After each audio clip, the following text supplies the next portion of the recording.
Hey guys, what is going on? It is Alex, also known as Fishy Fisher, also known as the guy who's making the video you are watching right now, coming at you with another episode of Nothing Harder. If you don't know what the show is about, it's basically I play the Nothing Harder difficulty in classic mode in Super Smash Bros. Wii U, which is known as Nothing Harder, Intensity 9.0, blah blah blah. Today we're playing as Villager. Also, I want to bring up the fact that I have a new intro that I premiered last time, and during the Bowser Jr. episode, and I wanted to see what you guys thought about it. If it's too simple, if you want me to do another one. It's pretty simple for now for how simple this show really is. Just want a little something to really premiere the episode because it felt like it started a little too abruptly. But anyway, here we go as Villager, and we are playing against Bowser to start her off, and he looks like he just canceled out those two ice blocks, which is a very sneaky tactic. But so what do I think of the character Villager? Well, his forward smash is amazing. It's very good knockback, but comes at a cost as well, obviously he doesn't have any range, basically no range to it. But Villager, I'm not going to really use it much in this video, but the fact that you can pocket so many different items is just insane. Unfortunately, I didn't really use that too much in this video, I'm pretty sure. But I think that's just something really neat that he can do. And his pocket really is very powerful. So here we go, we got a Bomb of Snow, which is a very good Pokemon. I talked about him before earlier in one of the other episodes. In fact, he does almost no damage and then a lot, and he just killed himself by jumping off the edge. But it doesn't matter because I got Bowser with a strong attack, which unfortunately I didn't really see what that was. I was focusing on the Bomb of Snow as I'm performing this. Carrying on, I also want to bring up this channel and more what's going on with this channel currently.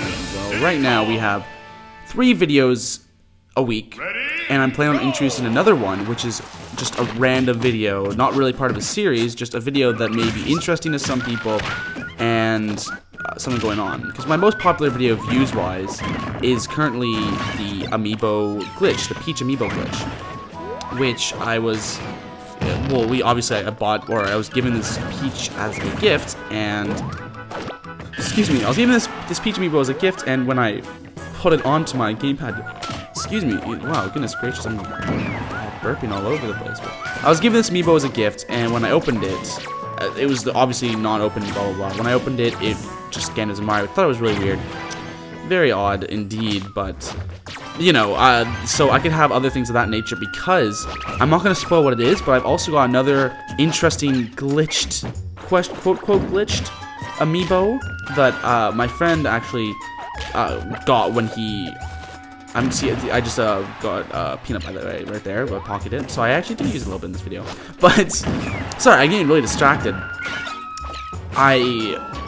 Sorry, when my friend got this amiibo and he told me about it, and he said, well, your other amiibo glitch did pretty well on YouTube, why don't you post this to make a video about this one? So I'm going to, and you'll see what it is. It's pretty cool, and I'm not going to spoil what it is, obviously, you just have to wait and watch the video. But I think I'm going to start introducing another episode, another video, maybe once, another time, maybe on Saturdays or something. Wow, I got really lucky, I just got spiked by Diddy Kong there, and whoa, I got nailed into the floor, wow! Diddy Kong, why are you just way too good? And, but yeah, I'm gonna make another video, and the reason why I bring it up is because Diddy Kong actually, well, okay, I'm not gonna say anything, but it doesn't involve a Diddy Kong amiibo, but I just got a Diddy Kong amiibo, and I'm looking at it right now, it's on my shelf. I just remembered that. So carrying on with this gameplay, Villager, again, he's a pretty cool character. I really like his timber move, which is the growing the tree, and be able to, you know, there's a 4-stage move essentially. I generally tend to use the axe when I planted the tree, as you see, as I'm doing right now. I have the axe like available to use, and it's a pretty powerful move. So I find that sometimes more useful than the tree because the tree has very limited range, and it's hard to hit. But when it does do a ton of damage. So it's pretty useful in that respect. We're going on here. This is one of the new stages that was actually added in the update, which allows you to play this in 8-player Smash, which I'm only playing 6-player right now, but you get a good idea. Unfortunately, there's no Ridley there, and so therefore the platforms can't be destroyed, to make it, I think, a bit more tournament legal. Also, there's no lava in the background as well. But anyway, it makes it better for people who like to play competitive Smash with uninterrupted obstacles. No obstacles that can inherit, and they just solely want, you know, some fighting to be going on. It is a huge stage, though. Look at that. And wow, I managed to take out a bunch of people with that power block, or I did a ton of damage with the power block. But it makes it a pretty cool stage, I think, and I'm not sure if it improves it or not. I mean, I like the idea of Ridley and everything, don't get me wrong. I mean, obviously, I do like playing modes where it's just, you know, me and my friends fighting with no items and everything, but sometimes when I just want to mess around, it's good to have these fun stages that really change the way that you play the game. Same with the items as well. I mean, when I got Brawl, I don't know, that was 2008 when that came out, and I got it right at launch. And I just enjoyed, yikes, the Wii Fit trainer got me there. But I just enjoyed playing the games, and, you know, just enjoying what all of the game had to offer. I didn't have to just, you know, turn items off and then play as the good characters or something. Because I think that's just kind of not the right way you want to play the game. And don't dive into the metagame before you actually explore what the actual game has, you know? So I managed to use the extremely overpowered item, and I got the Villager's Final Smash, which I just tried to use there, and his eyes turned really creepy. I hope I managed to show it off later in this game, later during this gameplay. I really hope I do, because his Final Smash is pretty funny. So we're gonna go on here, and again to another stage that was just made 8 players, sorry. But I mean, it is only 1v1 match, so it's not really showing that off. So it has all the obstacles that the actual mode has. But anyway, let's talk some more about the Villager, because I feel like we haven't really talked about him. So he was one of the first characters that was actually announced for Super Smash Brothers for Wii U. He didn't really get shown off all that he had to offer, but you know, eventually you found out that all his abilities, such as the pocket, which is a really cool move, and he's pretty different in that regard, because also you get a few frames of invincibility with the Villager, so when he's doing his pocket, so it's a pretty useful move, and if you know how to use him, he can be a pretty powerful character, a pretty big force to be reckoned with. I mean, I got the Gust Bellows, and I'm gonna try and use it. It's in my pocket, which is very good because it can confuse people if they don't actually see you grab the item. I'm not sure if Villager's as good as he is in normal gameplay than during competitive gameplay, because I feel like he's much better in competitive gameplay, and I managed to get Robin there, but I feel like he's not much better in normal gameplay when there's items, because he can pocket so many more and just really surprise enemies a lot more easily. So there's all that. And in competitive play, you can only really pick up the items that characters can spawn themselves, such as Diddy Kong's banana or Wii Fit Trainer's soccer ball, which, you know, that's useful in its own regard. But there's so many characters that don't have projectiles that they throw. Like Lucario here certainly does, and I think I even try and get that at one point, but I'm just waiting for him, see him just watching here, and I kind of messed up, I could have grabbed that, but definitely I feel like he's more useful in normal gameplay, to be honest. But here we go. Villager versus Lucario. Talked about the Aura Pokemon against a mild-mannered child? I'm not sure if it's a little boy, or just a Villager. And see, you can pocket anything. The pocket's a really cool move. I really started to love it. I don't really play much Villager. I played when the demo for the 3DS first came out. I was playing only as the Villager, really, because I'm not really a huge projectile person, which is kind of weird considering my favorite character is Olimar, and he relies on his Pikmin projectiles. But I'm not really a super projectile person, so with Mega Man, and I only really want to play as new characters. With Mega Man, it was kind of just a weird character that I wasn't sure whether I really liked. So I'm not sure. I'm not really super big on Mega Man, to be honest. I know a lot of people are. I'm glad he's in the game, obviously, because he's such an icon, and obviously he has to stay true to form by only really having projectiles, but I'm not really a projectile person, as you can probably tell with how my gameplays have been going thus far. So we're already at the Mii Fighters, and I find Villager is not very good at the Mii Fighters at all. He's I failed twice, I think, on my first, or maybe I definitely lost a few times during the Mii fighter portions because Villager doesn't have his dash attack. I don't think actually takes them out.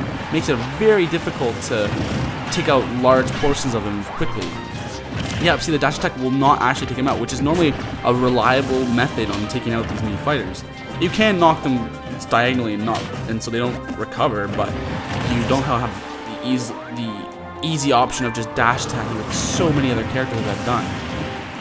His side B does do quite a lot of damage, as you saw right there, and obviously his smash attack, which is the bowling ball, will easily knock them out, which some other characters actually don't not get knocked out by some smash attacks. His is lucky, but his is also, I mentioned earlier, very powerful. So I have to rely on some items here, and I did actually get KO'd before half of the Miis are dead. So it's not really a good start, but I'm at 12% and they're dead, and I'm just slowly whittling them away. You do actually have to build up damage with the Villager. He plays, obviously I've mentioned this so many times before, but it's very different playing classic mode than competitive play. You can be very good at competitive play, but with items and the way that AI thinks in the midst, it's really odd. It's really a lot different. You can't just assume it's better. I'm not sure if I'm better in competitive play or at this. I've been doing this for a while now. As I think this is like my 7th video, and I've already pre-recorded a few. Not these gameplays, or not the commentaries, but definitely the gameplays. So I'm getting a lot better at classic mode as I'm failing a lot less, which I believe someone in the comments even mentioned that they prefer the videos when there's fails. And luckily that Mii just killed itself, I was going to point out. But someone mentioned in the comments that they prefer the videos with more fails, and you know, I would love to just I record every game, and then when there's a fail I just include it at the end as a little bonus. But when there's no fails, really, like I'm not just gonna go and fail on purpose. First of all, it wastes a lot of in-game money. Second of all, like, it just doesn't seem like right. If I go into the game knowing that like I just want to fail in a realistic-looking way, it kind of I don't know how to explain it. It doesn't. It's not right. Maybe it's not right. Maybe that's the word I'm looking for. But I would, but it's just you'll know that it's like fake and not real, and I feel like that'll just come off in the gameplay, and I'm just having fun, and it's a nice little addition at the end to have a few fails of me just messing up and being an idiot. I just think it's a nice one, and obviously there's tons when I had the Donkey Kong one, because he's not a very good character, I found. But here we go, the finale boss with the Villager. I use the tree, gets a ton of damage off at the very beginning. Make sure you spam your shields with these bosses, as I've mentioned many times before. And I'm trying to just knock this tree down. Unfortunately, I did get nabbed right away, which is kind of unfair. I kind of forgot about that. But luckily, Villager doesn't take much, and he shakes it off like the man he is. Going on, I figured if you grab onto the edge there. Unfortunately, I paused, which was a very silly move on my part. I wasn't even sure this was going to be this is my first time actually fighting Master Giant with the Villager. So I tried and I failed, or I didn't fail, so I unfortunately paused there, just because I think I thought I wasn't recording, or just forgot, you know, it was a silly mistake, but blah blah blah. No need to justify this. It was a few seconds.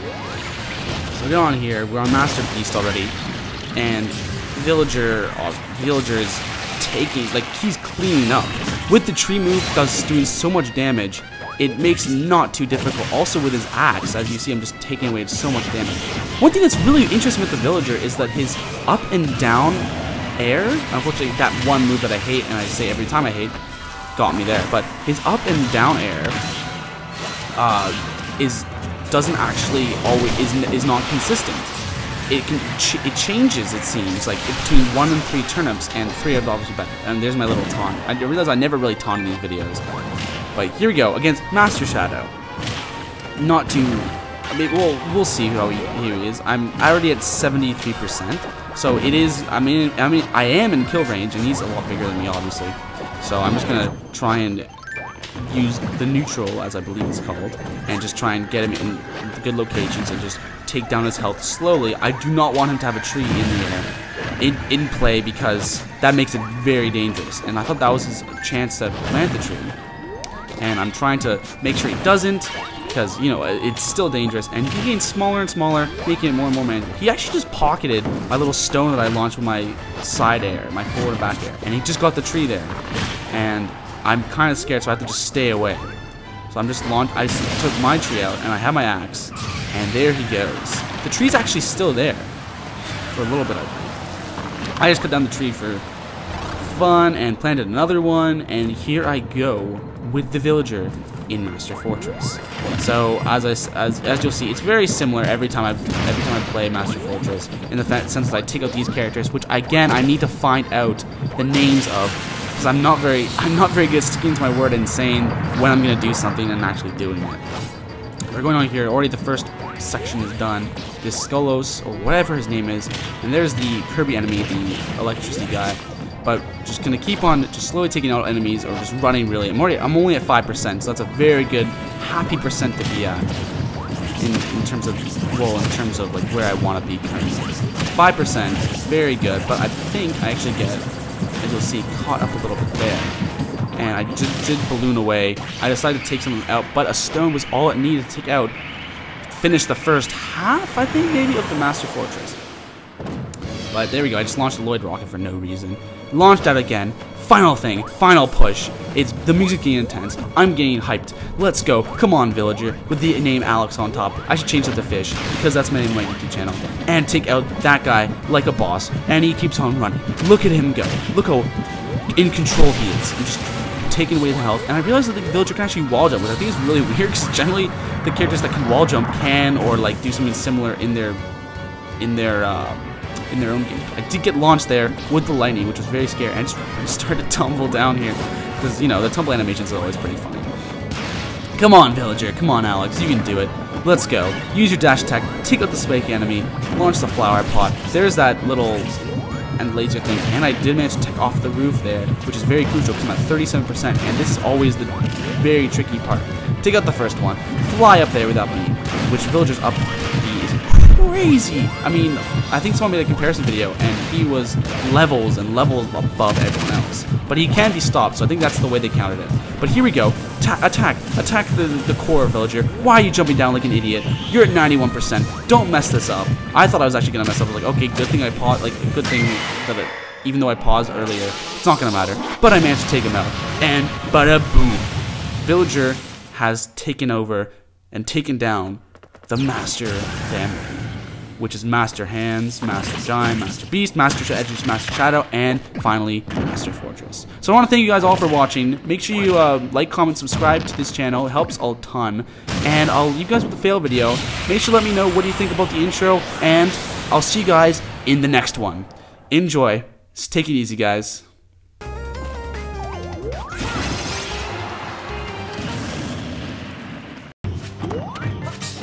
Let's go.